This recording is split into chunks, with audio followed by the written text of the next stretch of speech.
My partner does not understand this journey. He is at best tolerant and at worst he's resistant. I don't talk about it with him anymore as both our egos get into the way. I feel increasingly disconnected. We have 2 little children and on a practical level our lives are great, but we don't see me, but he doesn't see me. How can I feel more connected? Well, you know, sometimes things end. I'm not saying that this is the end of your relationship, but sometimes things end. And that's the way it is.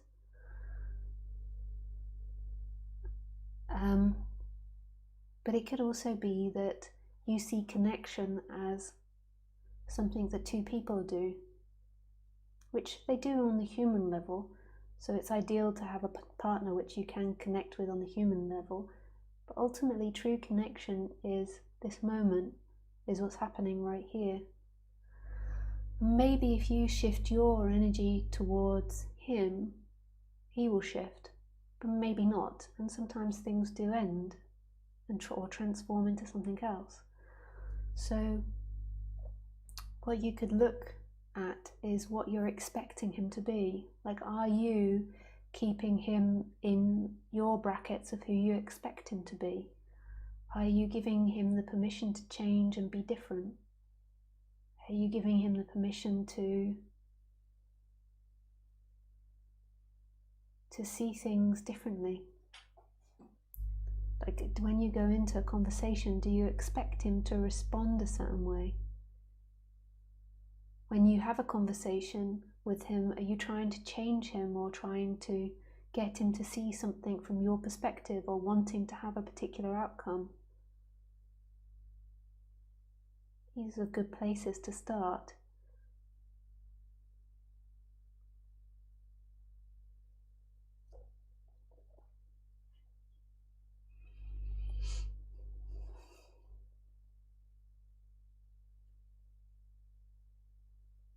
Yeah, so like interaction with anyone is a 2-way thing. It's not just him.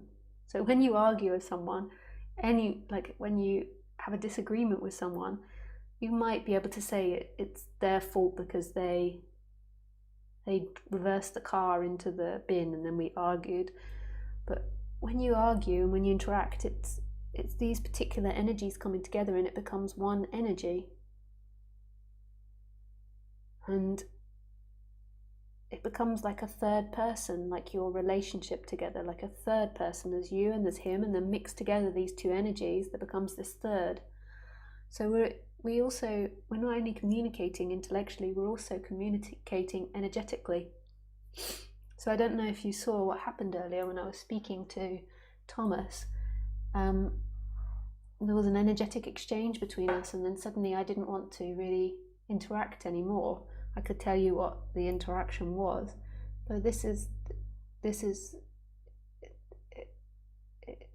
he had a particular energy, and I could feel it energetically. It wasn't just his words. I could feel this energy that he was speaking, and I didn't want that energy, so I said no, and then we shortly after ended the conversation. But this is happening all the time. Before you even go to your husband, he can feel your energy. He might not even be conscious of it. So if you go to him wanting to change him, or wanting to hear a certain reaction from him, then he can already energetically feel it, and then he maybe feels triggered into feeling not good enough in that.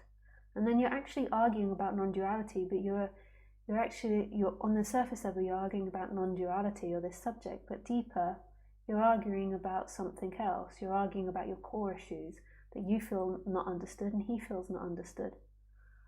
And it's not actually about the surface argument. So if you change your energy towards him, he might surprisingly change as well.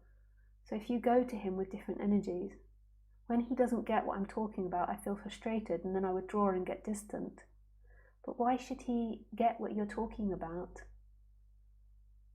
Why should anyone get what you're talking about? You don't own anyone.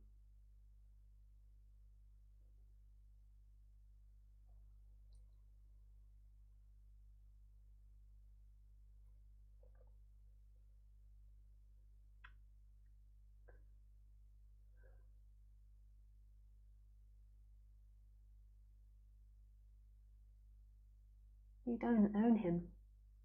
He's allowed to not get what you talk about. How do I change my energy? It's through understanding what it is that you want.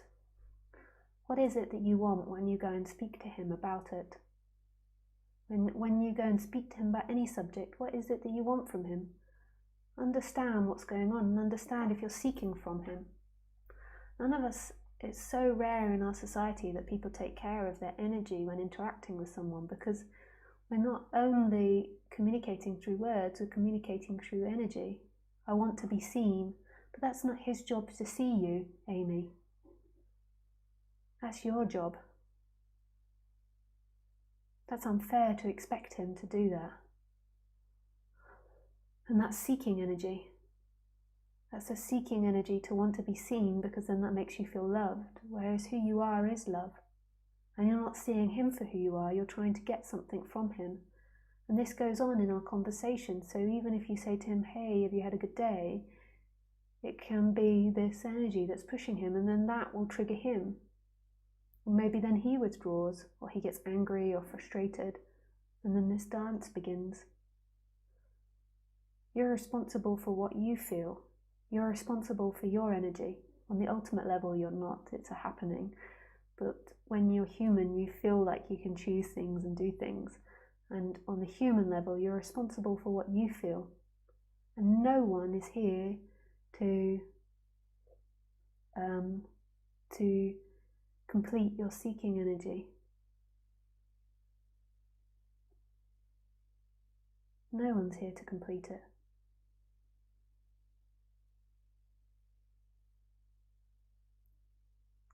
You might find though that once you change yourself, that still the energy's not working, and it's okay to eventually walk away if it's not. But just pay attention to yourself first of all, and then see what happens. I see that, thank you. Oh, with pleasure. It can be hard to hear sometimes because we're so used to this brainwashing by society where we're taught in such bizarre ways that other people are responsible for our happiness, our safety, our enjoyment, and we fail to see them for what they are, and we begin to see them for what they give us.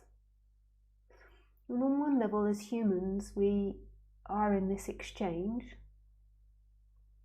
but this is a different thing. This is a seeking energy. So we are in an exchange, so you're not going with him to be in constant pain and like his energy being constantly negative or depressive. Like, so there is an exchange happening, but he's not responsible to give you all these things.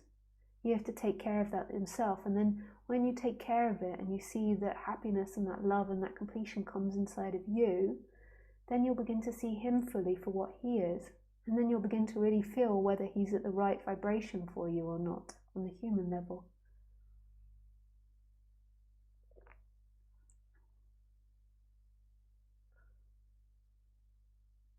Like, no partner is there.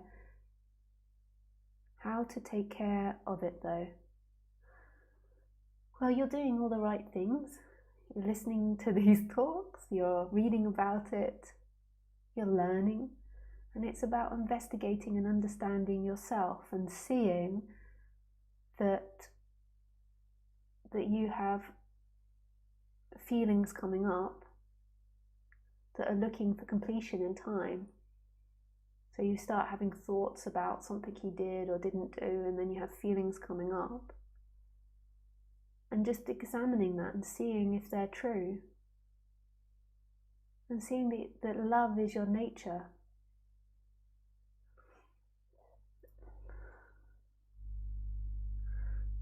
And it's good if you can get in contact with someone that can point these things out clearly to you. Like, you can book a session with me, you can call in on these talks, you can go on retreats with me or with other people, or book sessions with other people. There's loads of online videos, but try and get people to point this stuff out, because often you don't want to see it for yourself. When you begin to see the benefit of it, you'll begin to see it more quickly yourself. When you begin to see that love is your nature, this is all you ever look for, this moment. It doesn't mean, though, I'm not saying in any way put up with somebody that's treating you really badly. That's not what this is saying. This is actually pointing you to be with somebody that treats you really beautifully, actually.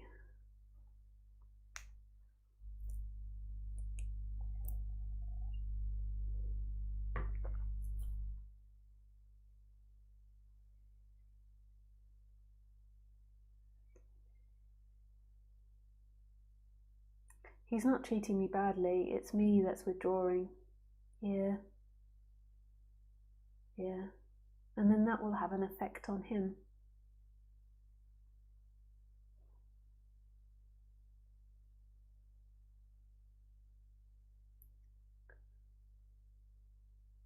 Really becoming honest with yourself, with your body.